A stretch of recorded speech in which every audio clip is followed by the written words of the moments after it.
Well, unlocking your cell phone is something that quite a number of people have done, allowing them to bring their hot new phones to different carriers. But there's been a game changer.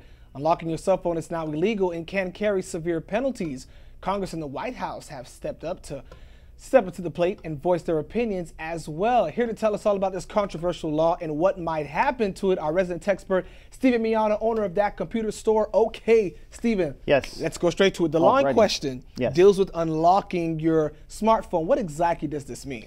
Unlocking your smartphone is basically taking your phone, which is, in the U.S., it's traditionally locked to the carrier that you get the phone from. For instance, like Sprint? Yeah, if you get your iPhone from Sprint, you have to stay with Sprint. If you get your iPhone from Verizon, you have to stay with Verizon. Okay. If you get a Windows phone from AT&T, you have to stay with AT&T. Gotcha. So unlocking is basically undoing that software that allows, so you can basically bring it to another carrier. Take your Verizon phone to T-Mobile, for example. It's almost like being able to port your number, like how folks are porting numbers. You can kind of port your phone to another carrier. Right, and that is often a part of it, because you want to take your phone, you want to take your number, but the phone, it's locked to that carrier so that it'll only work with that specific carrier, unless you unlock it.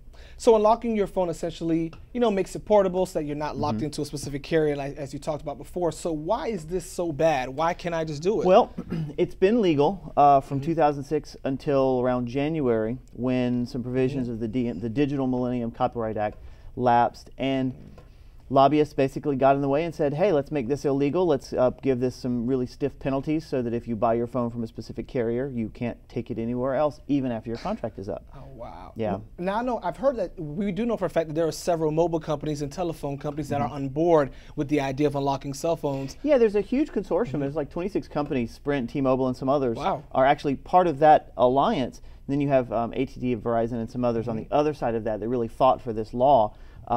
There was a petition. 114,000 people have signed this petition.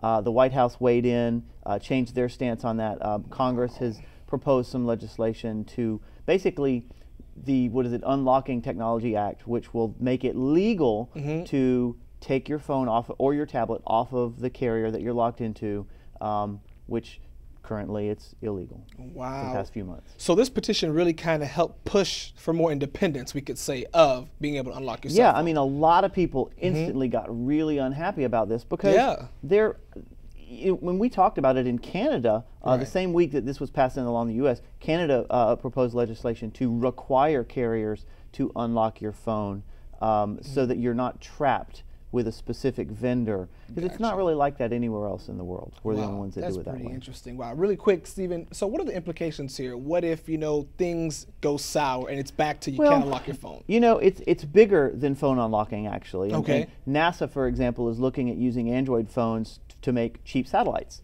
Well, under the current Digital Millennium Copyright Act laws, what they're doing is patently illegal, and they could be fined severe penalties.